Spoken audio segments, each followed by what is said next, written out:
আমার চ্যানেলে আসার জন্য অসংখ্য ধন্যবাদ। বড়দের প্রণাম আর ছোটদের ভালোবাসা নিয়ে আজকের ভিডিওটা শুরু করলাম।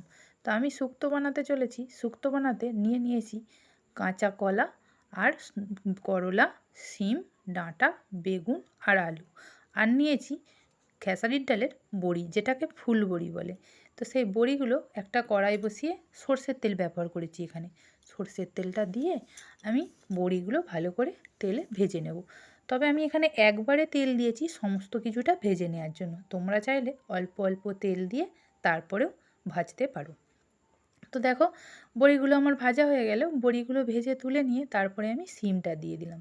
তো শিমটাও আমি এক এক করে ভেজে নেব। তবে হ্যাঁ, এখানে আমি নুন হলুদ ছাড়াই কিন্তু এইগুলো ভেজে নিচ্ছি। তোমরা চাইলে নুন হলুদ দিয়েও ভাজতে পারো। তো দেখো, আমি লাল লাল করে সমস্ত সবজিগুলোই ভেজে নেব, যা যা দেব। তো আমি গ্যাসের আঁচটা একেবারে লোতে রেখে হালকা করে করে ভেজে নিচ্ছি। কেন বলো তো? একটু আঁচটা কমিয়ে ভাজলে কি হয়, অর্ধেক সেদ্ধও হয়ে যায় সময় নিয়ে। আর জোর দিলে কি হয়, তাড়াতাড়ি হয়ে যায় লাল, সেটা তুলে নিই। সেক্ষেত্রে কি আমাকে কড়াইতে যখন রান্নাটা করব তখন না জল বেশি দিয়ে সেদ্ধ করতে হয়। সেই জন্য আমি একদম অল্প আঁচে ভাজছি। তো অল্প আঁচে ভেজে নিলাম প্রথমে শিমটা।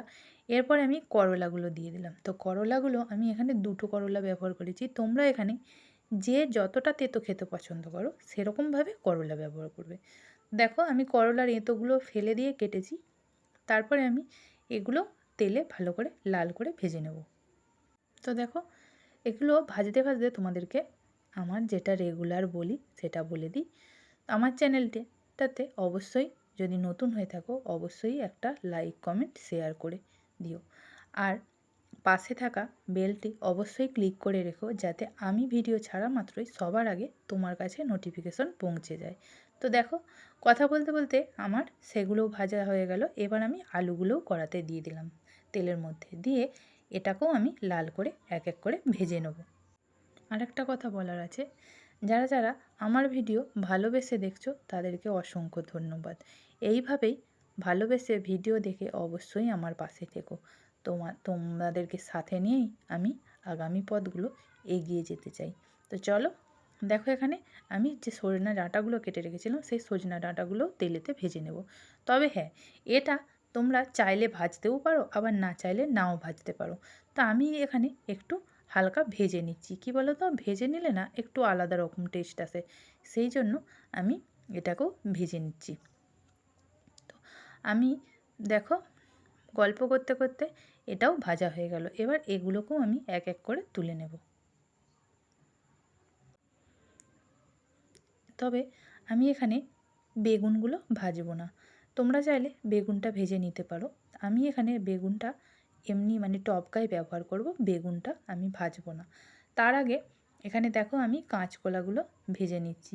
তো তোমরা চাইলে নুন হলুদ দিয়ে কাঁচকলাটা ভাজতে পারো। আমি কাঁচকলাটা এখানে এমনি নুন হলুদ ছাড়াই ভেজে নিচ্ছি।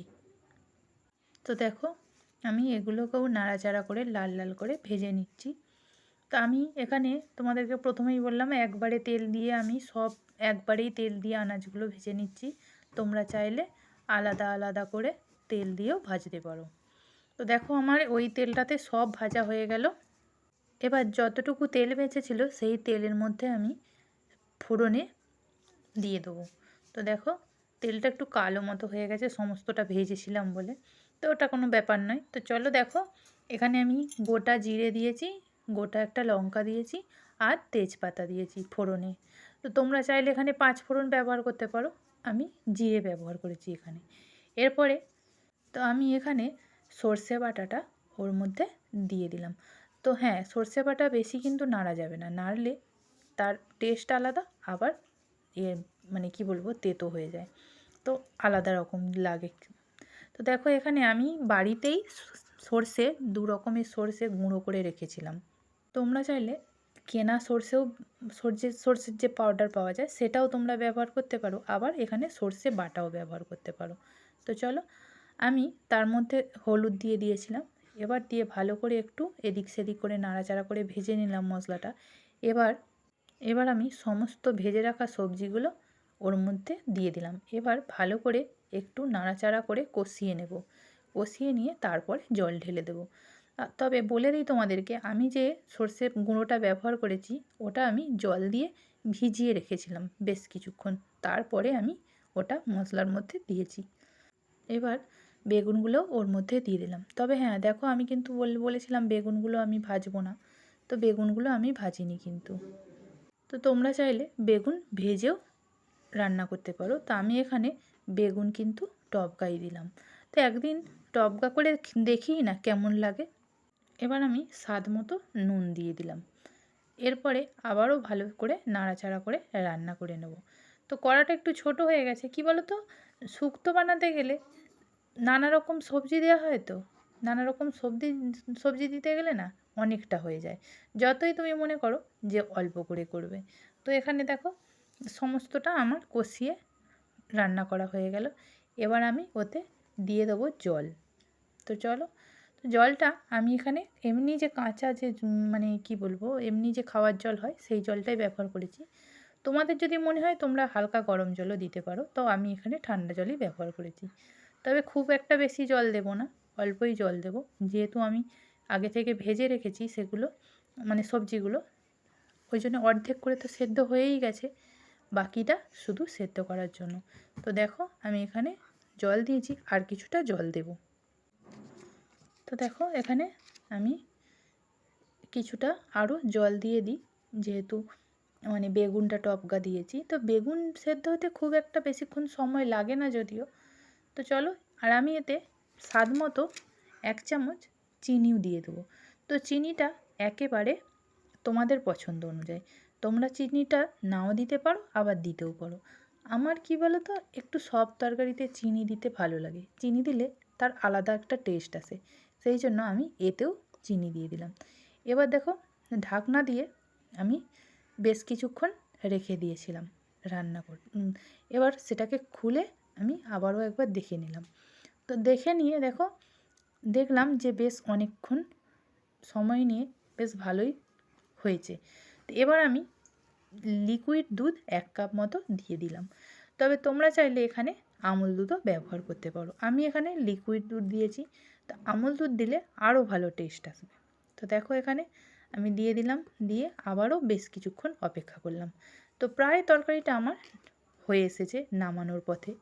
তো এখানে আমি নামানোর আগে 1 চামচ ঘি দিয়ে দিলাম। কী বলো তো, নিরামিষ যে কোনো তরকারিতে ঘিটা দিতেই হয়, তা নইলে ঠিক জমে না। তো এখানে আমি ঘিটা একেবারে দিয়ে নাড়াচাড়া করে আবারও রান্না করে নিচ্ছি বেশ কিছুক্ষণ। দেখো তরকারিটা দেখে বুঝতেই পারছো আমার অনেকটা গ্রেভি ফুটে মরে গেছে, আবার অনেকটা শেষ হয়ে গেছে। তো তবে একটু ঢাকনা দিয়ে অপেক্ষা করব, কারণ একটু ঢাকনা দিয়ে অপেক্ষা করলে গরম মশলা বা ঘি দিয়ে, তবে কী বলো তো, তার আলাদা একটা স্মেল বেরোয়। তো চলো এখানে একটা পাত্র নিয়ে নিলাম, পাত্রে তোমাদেরকে ঢেলে আমি দেখিয়ে দিই কত সুন্দর হয়েছে। তো দেখো কালারটাও অসাধারণ সুন্দর হয়েছে, তারপরে আবার খেতেও অসাধারণ সুন্দর হয়েছে। মানে কী বলো তো, খাওয়ার পর ভয়েস রেকর্ড দিচ্ছি তো সেই জন্য তোমাদেরকে বলতে পারলাম অসাধারণ সুন্দর খেতে হয়েছে। তো দেখো এখানে রাঙা আলু থাকলে ভালো হতো, যেহেতু নেই রাঙা আলুটা, তাই আর রাঙা আলুটা দিতে পারলাম না। তোমরা ঘরে থাকা উপকরণ দিয়েই বানাতে পারো। তো চলো ভিডিওটা এখানেই শেষ করলাম, ভালো লাগলে একটা লাইক করো।